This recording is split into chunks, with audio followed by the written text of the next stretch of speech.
Hello friends, आप सभी का हमारे YouTube चैनल पर स्वागत है।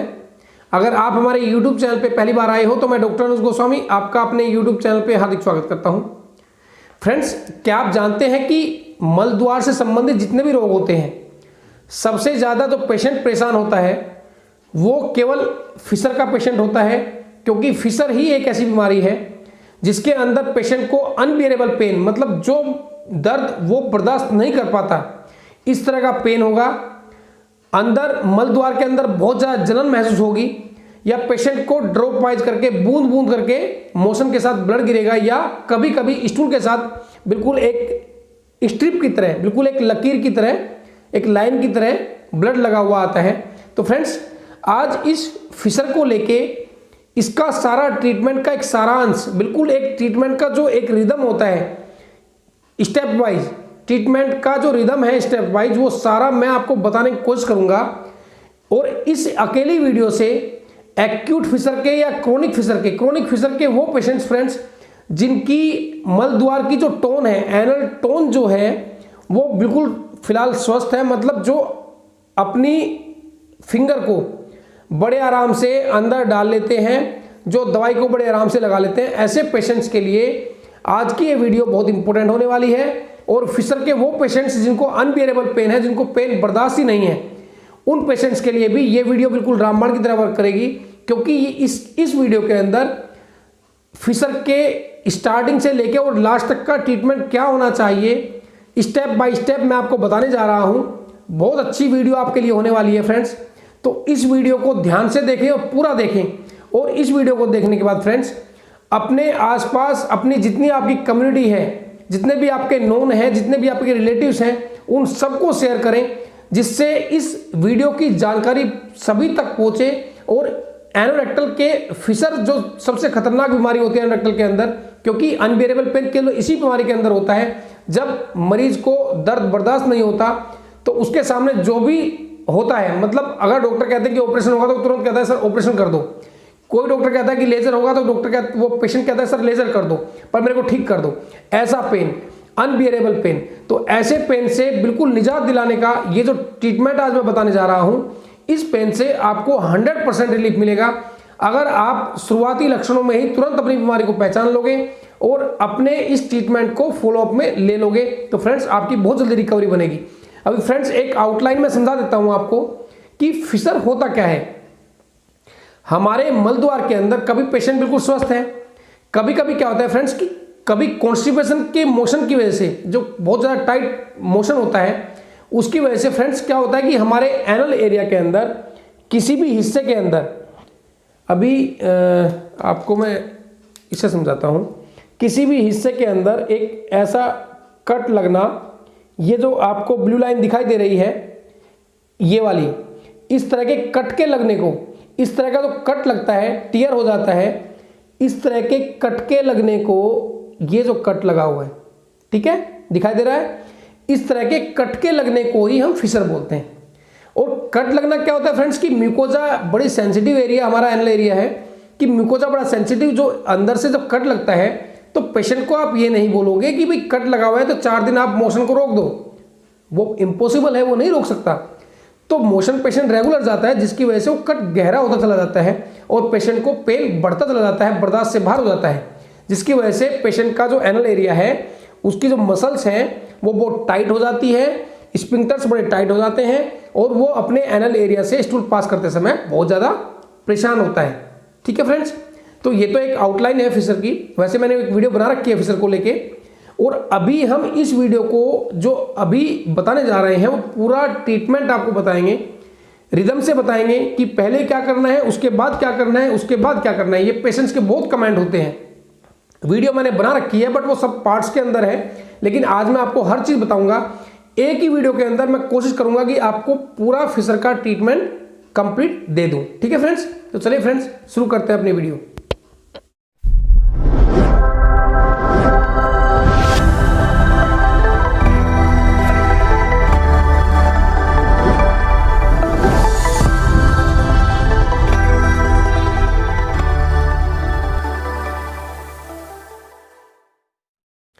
तो फ्रेंड्स वीडियो शुरू करने से पहले मैं आपको ये बताना चाहता हूं कि हर बुधवार और हर रविवार को शाम को 7:30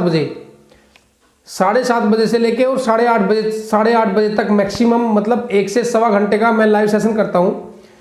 किसी की भी कोई क्वेरी है, किसी की भी मलद्वार संबंधित कोई भी क्वेरी है, तो वो उसके अंदर भी हमको लाइव कमेंट्स करके, चैटिंग करके बात कर सकता है।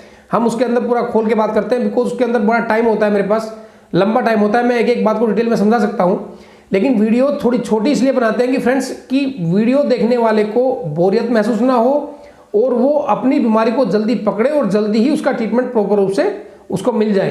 ठीक है फ्रेंड्स, तो देर ना करते हुए मैं शुरू करता हूँ। सबसे पहले तो फ्रेंड्स, अगर पेशेंट को बहुत ज़्यादा अनबेरेबल पेन है तो किसी भी मेडिकल स्टोर से या किसी भी अपने आसपास के डॉक्टर से 4 से 5 दिन का एंटीबायोटिक का एक हल्का सा कोर्स ले लें, 5 दिन का मैक्सिमम एंटीबायोटिक का कोर्स ले लें। उसके साथ साथ टैबलेट सेप्टिलिन आती है हिमालय कंपनी की, और इसी के साथ साथ त्रिफला गुगलू, सेप्टिलिन और त्रिफला गुगलू दिखाई दे रहा है, 2 गोली सेप्टिलिन, 2 गोली त्रिफला गुगलू सुबह शाम खाना खाने से आधा घंटे पहले। और जो छोटे बच्चे हैं, 12 साल तक के बच्चे हैं, वो एक एक गोली दोनों में से सुबह शाम खाली पेट ले सकते हैं। अब फ्रेंड्स, बहुत से को लग रहा होगा कि डॉक्टर साहब तो पूरा ट्रीटमेंट बता देते हैं। मैं फ्रेंड्स एनोरेक्टल को लेके पब्लिक अवेयरनेस बढ़ाना चाहता हूं। मैं चाहता हूं कि लोगों के अंदर जितनी भ्रांतियां फैली हुई हैं वो सब खत्म हो जाए और लोग गलत जांचों से, गलत डॉक्टरों के हाथों में जाने से बचें। अपना ट्रीटमेंट, कुछ चीज़ें ऐसी होती हैं जो आप समय रहते अगर पकड़ लोगे तो अपना ट्रीटमेंट घर के अंदर भी बैठ के कर सकते हो। ये आज वही वीडियो है जिसका आप अपना ट्रीटमेंट घर के अंदर बैठ के कर सकते हो। लक्षण हमने बताई दिए थे फिशर के, 2-2 गोली सुबह शाम खाली पेट, और जो बच्चे हैं वो 1-1 गोली सुबह शाम खाली पेट ले सकते हैं। ये तो हुई खाने की टैबलेट्स की बात। ज़्यादा पेन होगा तो किसी भी डॉक्टर से जाके आप 5 से 7 दिन का एंटीबायोटिक का कोर्स ले सकते हैं। उसके अंदर पेन किलर वगैरह, एक एंटासिड वगैरह और एक हल्का सा एंटीबायोटिक ले सकते हैं 7 डेज का।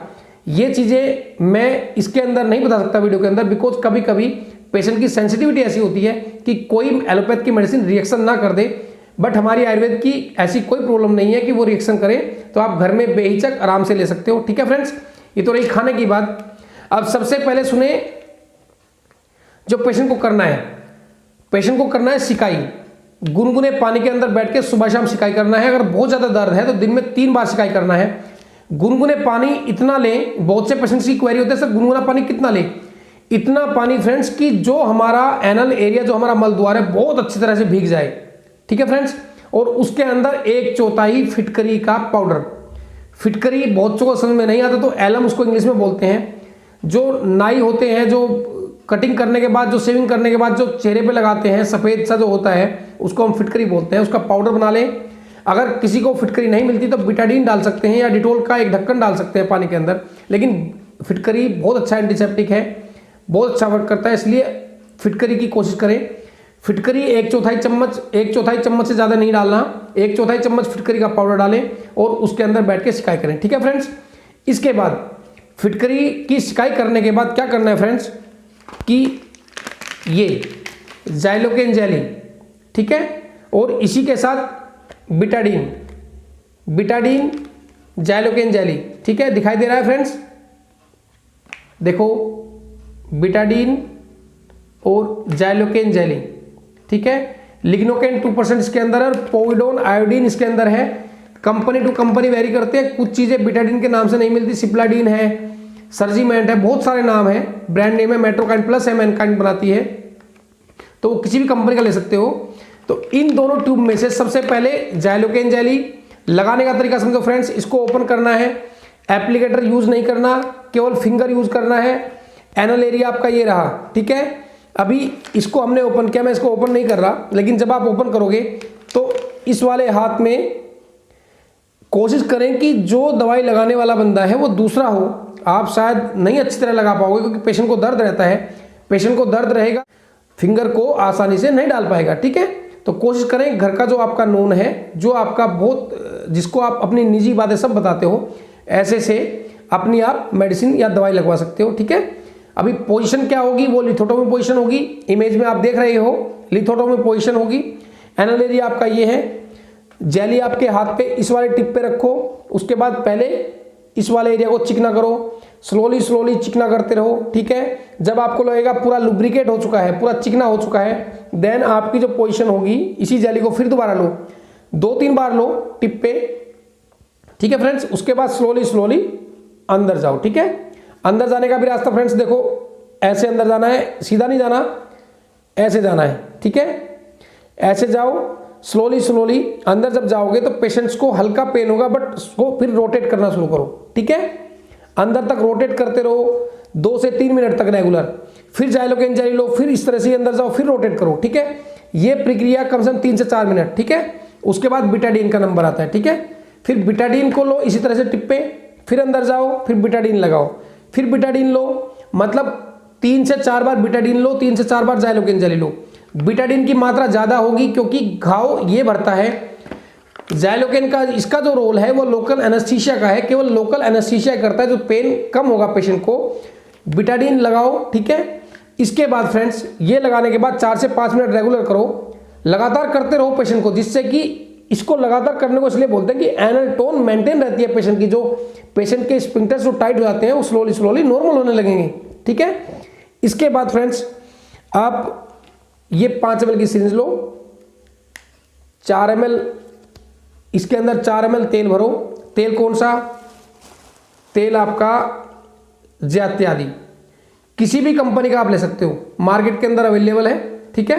इसको 4 ml भरो। 4 ml भरने के बाद पेशेंट लिथोटोमी पोजीशन में लेटा हुआ है, ठीक है।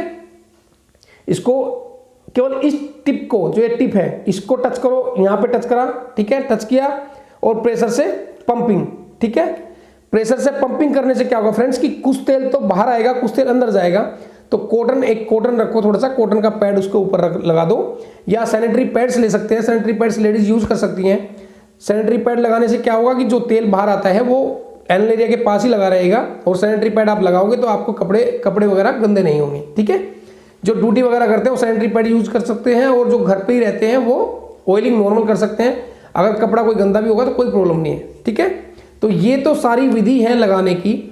सिट्स बाद लेते रहें, पहले जाइलोकेन फिर बिटाडीन, तुरंत तेल, और इसके अंदर कोई गैप करने की जरूरत नहीं है। बहुत से पेशेंट पूछते हैं कि सर गैप कितना करें, कितना टाइम लें। गैप करने की जरूरत नहीं है, और जब 7 दिन तक रेगुलर इस प्रक्रिया को आप करोगे, 7 डेज के अंदर ही आप अनबिलीवेबल रिजल्ट मिलेंगे कि आपको बिलीव नहीं होगा कि मेरे को इतना जल्दी कैसे रिलीफ मिला, ठीक है फ्रेंड्स। तो आप स्लोली स्लोली अपनी बीमारी से बचने लगोगे। आपको अगर क्रोनिक फिशर भी है, अगर आप इस प्रक्रिया को रेगुलर करोगे तो स्लोली स्लोली क्रोनिक फिशर से भी आप बच सकते हो। अगर बहुत से पेशेंट्स को सेंटिनल टैग लगा होता है, बड़ी क्वेरी है पेशेंट्स की, सर जो चमड़ी का बड़ा हुआ हिस्सा इधर पड़ा हुआ है मस्सा, उसकी दवाई पता नहीं कहाँ से खाते रहते हैं, वो सब बकवास है। किसी भी तरह की दवाई उसके अंदर वर्क नहीं करती। अगर वो निकलेगा तो सर्जिकल प्रोसीजर के द्वारा ही निकलता है। लेकिन अगर वो पड़ा हुआ भी है और कोई प्रॉब्लम नहीं कर रहा, क्योंकि प्रॉब्लम हमें घाव करता है, जो अंदर घाव पड़ा हुआ है, अगर वो प्रॉब्लम नहीं कर रहा तो कोई उसकी तरफ से टेंशन लेने की जरूरत नहीं है, ठीक है फ्रेंड्स। तो ये सारा हमने प्रोसीजर आज बताया है। ये प्रोसीजर आपको फिशर की बीमारी से 100% निजात दिला सकता है, बशर्ते कि आप इसको रेगुलर करें, ठीक है। अब इसके साथ साथ कब्ज से बचने के लिए नित्यम टैबलेट आती है झंडू की, बहुत नॉर्मल टैबलेट है, छोटी सी टैबलेट है, नॉन हैबिचुअल ड्रग है, इसका कोई नुकसान नहीं है। इसको ले सकते हैं। जिस पेशेंट को कब्ज की जो भी दवाई अच्छी सूट करती है वो उसको ले सकता है, जब तक आपकी फिशर की प्रॉब्लम का सॉल्यूशन नहीं होता तब तक, ठीक है। आयुर्वेदिक टैबलेट इसलिए बोलते हैं कि ये थोड़ा नुकसान कम करती है, अंग्रेजी दवाइयाँ नुकसान ज़्यादा करती है, ठीक है फ्रेंड्स। तो 7 डेज लेने के बाद आपको रिजल्ट अच्छे मिलेंगे और आप ठीक होने लगोगे। अब जब आपको रिजल्ट लगे कि हाँ मैं बहुत ठीक हूँ, अब मैं ठीक हो चुका हूँ, तो तब क्या करना है फ्रेंड्स, ये जो तेल आपको दिखाई दे रहा है, इस तेल से जो ऑयलिंग आप करते थे इसको छोड़ना नहीं है, और कम से कम 1 महीना ये टैबलेट्स खाते रहना है। जब आपको लगे कि मैं बिल्कुल ठीक हो गया हूं, तो आपको लक्षण शुरू होंगे, हल्की खुजली लगनी शुरू होगी, तो वो होता है कि आपको, इसका मतलब आपका घाव भर चुका है, आप स्लोली स्लोली ठीक हो रहे हो। खुजली लगनी शुरू होगी, आप घबराने की कोई जरूरत नहीं है। हल्की सी टैबलेट सेटजिन करके आती है, सिट्राजिन के नाम से, 5 mg की, वो आप ले सकते हो। उससे आपकी खुजली खत्म हो जाएगी और स्लोली स्लोली आप अपनी बीमारी से बच जाओगे। आपको किसी भी तरह के प्रोसीजर से या किसी डॉक्टर के पास कहीं जाने की जरूरत नहीं है। हमारी वीडियो आपने देख ली तो इसका मतलब आपका फिशर का ट्रीटमेंट कंप्लीट हो गया, ठीक है फ्रेंड्स। आज आपकी ये जो वीडियो बनाई है मैंने इसलिए बनाई है फ्रेंड्स, बहुत से पेशेंट्स मेरे को कमेंट करते हैं कि सर ये कब लगाऊं, ये कब लगाऊं, तो मैंने सबका रिदम से बताया है। पहले सिकाई, फिर जाइलोकेन, फिर बिटाडीन, फिर तेल। ठीक है, कब्ज के लिए नित्यम टैबलेट है, सेप्टिलिन और त्रिफलागुग्लू खाने के लिए है। बहुत ज़्यादा किसी को पेन है तो एंटीबायोटिक का 5 से 7 दिन का किसी भी डॉक्टर से लेके कोर्स कर सकते हो। ठीक है फ्रेंड्स, तो ये तो आज तो हमारी वीडियो में इतना ही है फ्रेंड्स। अगर आपको हमारे द्वारा दी गई जानकारी ये अच्छी लगी है तो इस वीडियो को बहुत ज़्यादा शेयर करें, जिससे कि आपके साथ साथ किसी दूसरे का भला हो, कोई दूसरा भी ये बोले कि हाँ कोई ऐसा है जो सभी का भला चाहता है। और फ्रेंड्स, ये सब चीज़ें हम नहीं करते, ये सब चीज़ें कुदरत कराती है हमसे। कुदरत कहती है कि आप ये वर्क करो, को बड़ा अच्छा लगता है। पेशेंट्स को दूर बैठे बैठे भी अगर मैं ठीक कर सकता हूँ, मेरे पास इतना कुदरत ने मेरे को जो ज्ञान दिया है, अगर मैं बांट रहा हूँ तो मेरे को इसके अंदर कोई बुराई नहीं लगती। तो फ्रेंड्स, कोशिश करें हमारी जो ये मुहिम है उसके अंदर हमारे भागीदार बने और एनोरेक्टल डिपार्टमेंट से रिलेटेड जितनी भी क्वेरीज होती हैं लोगों की, उन सब तक हमारी वीडियो को जरूर पहुंचाएं, क्योंकि ये जितनी भी वीडियो हम बनाते हैं ये सब समाज को जागरूक करने के लिए है। मेरा इसके अंदर कोई पर्सनल या कोई प्रमोशन का कोई ऐसा नहीं है कि मैं प्रमोशन चाहता हूं। अगर मैं प्रमोशन करता, केवल मैं वीडियो बनाता, किसी तरह की मेडिसिन नहीं बताता, नॉर्मल सब्जेक्टिव बात करता, तो ऐसा फ्रेंड्स मेरे मन में या मेरा अपनी कोई पर्सनली लालच नहीं है। ठीक है फ्रेंड्स, तो आज तो हमारी वीडियो में इतना ही है। जय हिंद, जय भारत।